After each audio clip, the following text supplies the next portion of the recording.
ప్రస్తుతం ఎక్కడ విన్నా ఒక్కటే మాట పుష్ప పుష్ప. అవును నిజమే, ప్రపంచవ్యాప్తంగా పుష్ప 2 మానియా కొనసాగుతుంది. నిన్న హైదరాబాద్లో జరిగిన ప్రీ రిలీజ్ ఈవెంట్ తర్వాత ఫ్యాన్స్ అంచనాలు రెట్టింపయ్యాయి. సినిమాను ఎప్పుడెప్పుడు చూస్తామా అని వెయిట్ చేస్తున్నారు. ఇక టికెట్ ధరలు పెంచుకునే అవకాశాన్ని తెలుగు రాష్ట్రాల ప్రభుత్వాలు పుష్ప 2కి ఇచ్చిన విషయం తెలిసిందే. ఈ మేరకు పుష్ప 2 టీం టికెట్ ధరలను పెంచేసింది. టికెట్ ధరలను భారీగా పెంచడంపై కొందరు ఫ్యాన్స్ అసహనం వ్యక్తం చేస్తున్నారు. టికెట్ ధరల పెంపుపై హైకోర్టులో పిటిషన్ కూడా వేశారు. ప్రస్తుతం ఇది ఇండస్ట్రీలో హాట్ టాపిక్గా మారింది. పుష్ప 2 మూవీకి ఇంతకు ముందు ఎప్పుడూ లేని విధంగా రికార్డ్ లెవెల్లో హైక్ లభించింది. తెలంగాణలో సింగిల్ స్క్రీన్ థియేటర్లలో బాల్కనీ టికెట్ 354 రూపాయలు కాగా మల్టీప్లెక్స్లో 531గా డిసైడ్ అయింది. డిసెంబర్ 4న పడే ప్రీమియర్స్కి 1200కు పైగా ధర పెట్టుకునేందుకు ప్రభుత్వం నేరుగా అనుమతి ఇచ్చేసింది.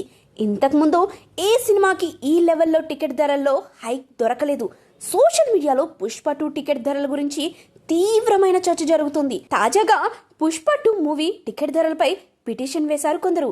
ఇష్టారాజ్యంగా సినిమా టికెట్ ధరలను పెంచడంపై తీవ్ర అభ్యంతరం వ్యక్తం చేస్తూ ప్రజా ప్రయోజన వాద్యం వేశారు.